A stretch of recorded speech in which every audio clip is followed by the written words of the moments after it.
రేపు దేశవ్యాప్తంగా neat re exam జరగనుంది. ఇందుకోసం అధికారులు అన్ని ఏర్పాట్లు చేశారు. ఈసారి చాలా పగడ్బందీగా నీట్ ఎగ్జామ్ నిర్వహిస్తున్నారు. అయితే నేషనల్ టెస్టింగ్ ఏజెన్సీ ఇవాళ దేశవ్యాప్త మాక్ డ్రిల్ చేపట్టనుంది. ఈ పరీక్షను ఎలాంటి ఆటంకాలు లేకుండా అత్యంత సురక్షితంగా పారదర్శకంగా నిర్వహించేందుకు ముందస్తు ఏర్పాటులో భాగంగానే ఈ కసరత్తు చేపడుతున్నట్లు అధికారులు తెలిపారు. ప్రశ్నాపత్రాల తరలింపు మొదలుకొని బందోబస్తు దాకా ఏర్పాట్లను ఈ మాక్ డ్రిల్లో సరిచూసుకుంటారు. రేపు జరిగే ఎగ్జామ్ కోసం ప్రశ్నపత్రాలను జిల్లా అధికారులు పోలీసుల బందోబస్తు మధ్య పరీక్షా కేంద్రాలకు తరలించేందుకు ఏర్పాట్లు చేసినట్లు ఎన్టీఏ వెల్లడించింది. ఆదివారం మధ్యాహ్నం re exam pen and paper మోడ్లో దేశవ్యాప్తంగా ఉన్న 551 నగరాలతో పాటు విదేశాల్లోని 14 నగరాల్లో మధ్యాహ్నం 2 గంటల నుంచి సాయంత్రం 5 గంటల 15 నిమిషాల వరకు జరుగుతుందని తెలిపింది. మొత్తం 22,79,000 మంది విద్యార్థులు నీట్ రీ ఎగ్జామ్ రాయనున్నారని పేర్కొంది.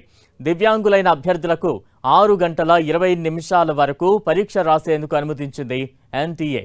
అభ్యర్థులు 11 నుంచి మధ్యాహ్నం 1 గంట 30 నిమిషాల మధ్యలో కేంద్రానికి చేరుకోవాలని, ఖచ్చితంగా 1 గంట 30 నిమిషాలకు అధికారులు గేట్లు మూసేస్తారని స్పష్టం చేసింది. ఆ తర్వాత ఎట్టి పరిస్థితుల్లోనూ అభ్యర్థులను లోపలికి అనుమతించబోరని పేర్కొంది.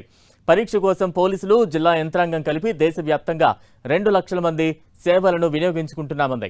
అన్ని పరీక్షా కేంద్రాల్లోనూ సెంట్రలైజ్డ్ కంట్రోల్ రూమ్లతో అనుసంధానమై ఉండే సీసీటీవీ నిఘా, ఆధార్ బేస్డ్ బయోమెట్రిక్ ధృవీకరణ, పరీక్షా కేంద్రాల ప్రవేశ ద్వారాల దగ్గర హై సెన్సిటివిటీ మెటల్ డిటెక్టర్లు ఏర్పాటు చేశారు.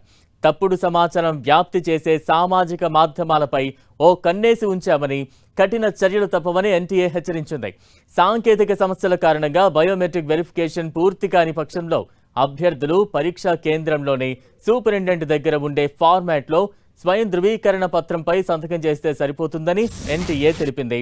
నీట్ రీ ఎగ్జామ్ నేపథ్యంలో వైద్య విద్యార్థులకు ఇవాళ, రేపు ఎట్టి పరిస్థితుల్లోనూ సెలవు మంజూరు చేయొద్దని నేషనల్ మెడికల్ కమిషన్ అన్ని వైద్య కళాశాలలు, సంస్థలను ఆదేశించింది.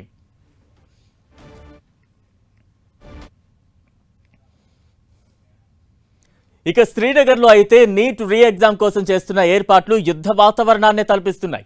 ఇవాళ జరిగిన నీట్ సెక్యూరిటీ డ్రిల్ సందర్భంగా భారీ ఎత్తున భద్రతా బలగాలను మోహరించాయి. చుట్టుపక్కల ప్రాంతాలను జల్లెడపట్టారు. అవుట్ పోస్టులు ఏర్పాటు చేసి మరీ అభ్యర్థులు ప్రశాంతంగా పరీక్ష రాసేందుకు అన్ని ఏర్పాట్లు పూర్తి చేశారు అధికారులు.